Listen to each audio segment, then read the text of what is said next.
নামাজ তো আমি একা পড়লে চলবে না, আমার বিবিকেও নামাজ পড়াইতে হবে। এই জন্য আমার একটা মাত্র কাপড়, আমার বিবি কেমন করে নামাজ পড়বে? আমি নামাজ পড়ার জন্য আমার ঘরের মধ্যে একটা গর্ত খনন করছি। বুঝেন নাই কথা? ঘরের মধ্যে একটা গর্ত করছি। ওই গর্তের মধ্যে নামাজের যখন সময় হয়, মসজিদে আজান হওয়ার সাথে সাথে আমি আমার বিবিকে ওই গর্তের মধ্যে ঢুকায়া দেই।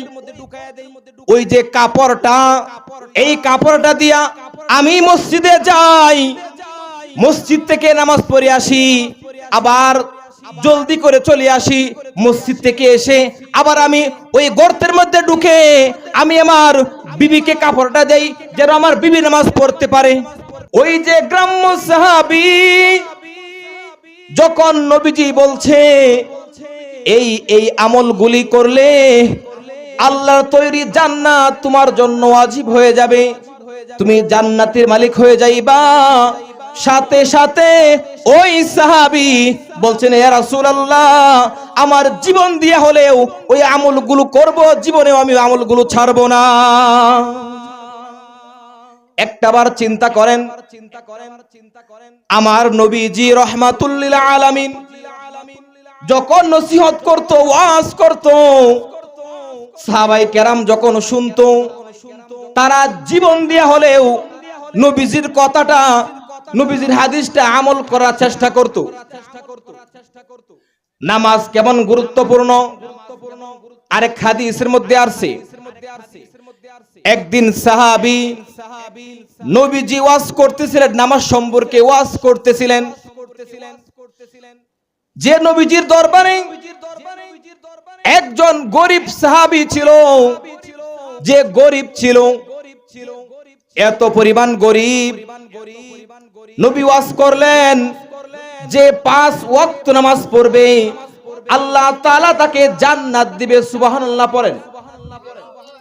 যে 5 ওয়াক্ত নামাজ পড়লে আল্লাহ জান্নাত দিবে, এই কথা যখন বলল, নবীর একজন সাহাবী, নাম তার আব্দুল্লাহ আনসারী। কি নাম বলেন? আব্দুল্লাহ আনসারী সাহাবী। এই সাহাবী এত গরিব, এত গরিব, মাত্র স্বামী এবং স্ত্রী তাদের দুইজনের মাত্র এক টুকরা কাপড়। বলেন কয় টুকরা কাপড়? মাত্র এক টুকরা কাপড়, একটা জামা। নবী যখন ওয়াজ করলেন যে নামাজ পড়লে জান্নাত পাবে, ওই আনসারী আব্দুল্লাহ আনসারী চিন্তা করলো, আমি শুধু মসজিদে আইসা নামাজ পড়বো, জান্নাত পাইবো, আমার স্ত্রী নামাজ পড়বে না, এটা এমনটা হতে পারে না। তো কি করা যায়? কাপড় তো মাত্র একটা। আগে আব্দুল্লাহ আনসারী নামাজ পড়ে নবীজি যখন ওয়াজ করতেন, ওয়াজ শুনতেন, আব্দুল্লাহ আনসারী আগে সবার আগে মসজিদে আসতো এবং সবার শেষে মসজিদ থেকে যাইতো। নবীজি যখন ওয়াজ করলেন যে নামাজ পড়লে জান্নাত পাবে, তখন থেকে সাহাবায়ে কেরাম দেখলো যে আব্দুল্লাহ আনসারী আগের মতো আর নাই। আগে যেমন সবার আগে মসজিদে আসতো এবং সবার শেষে মসজিদ থেকে যাইতো, কিন্তু এখন দেখা যায় সে একবারে সবার শেষে মসজিদে আসে এবং সবার আগে মসজিদ থেকে বের হয়ে চলে যায়।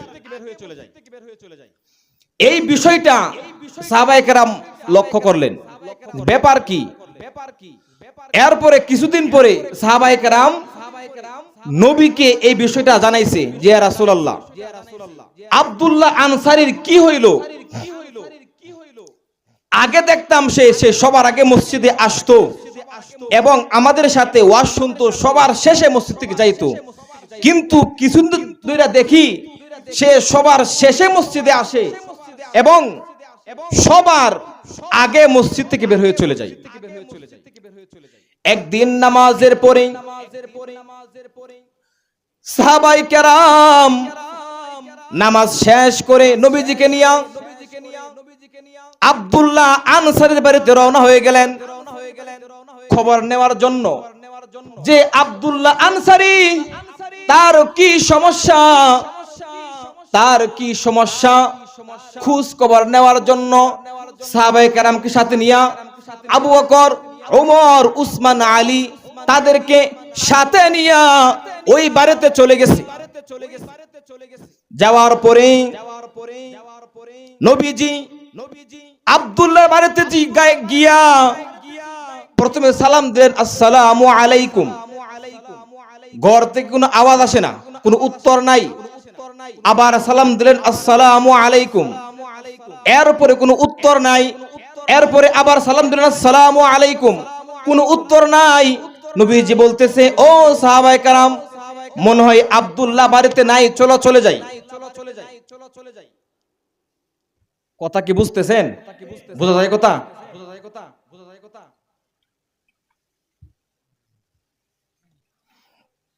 নবীজি বলতেছে যে আব্দুল্লাহ বাড়িতে নাই, চলো চলে যাই।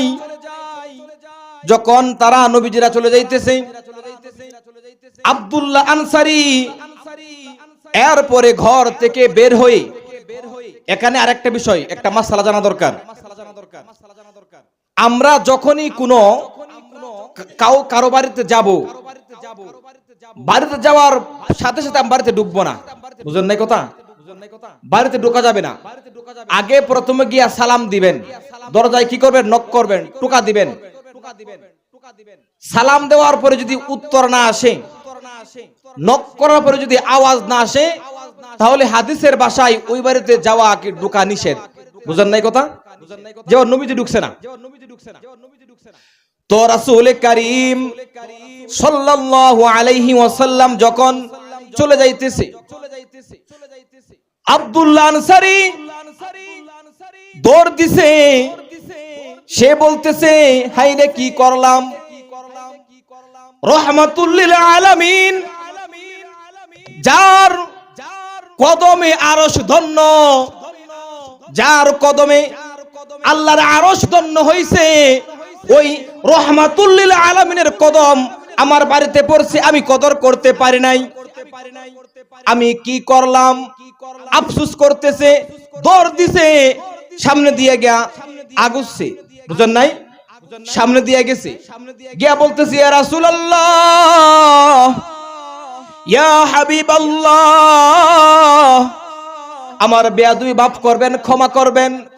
আপনার সালামের উত্তর আমি দিতে পারি নাই। ইয়া রাসূলুল্লাহ, চলুন আমার বাড়িতে চলুন, আমার বাসায় চলুন।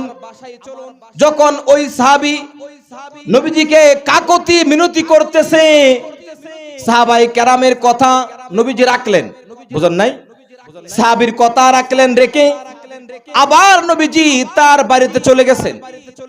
গিয়া নবীজি ঘরের মধ্যে গিয়া জিগাইতেছে, ও আব্দুল্লাহ আনসারী, তোমার কি হয়েছে বলো? আগে তোমাকে দেখতাম তুমি সবার আগে মসজিদে যাইতা এবং সবার শেষে মসজিদ থেকে আসতা। এখন দেখি তুমি সবার শেষে মসজিদে যাও, আবার দেখি সবার আগে মসজিদ থেকে বের হয়ে চলে আসো। তোমার কি হয়েছে? এই কথা যখন বলছে, আব্দুল্লাহ আনসারী দুইটা চোখের পানি ছেড়ে দিছে, বলতেছি, ইয়া রাসূলুল্লাহ, ইয়া হাবিবাল্লাহ, আমি কি বলবো দুঃখের কথা। আমার মতো গরিব এই মক্কার মধ্যে বুধু আর কেউ নাই। আমি এত পরিমাণ গরিব।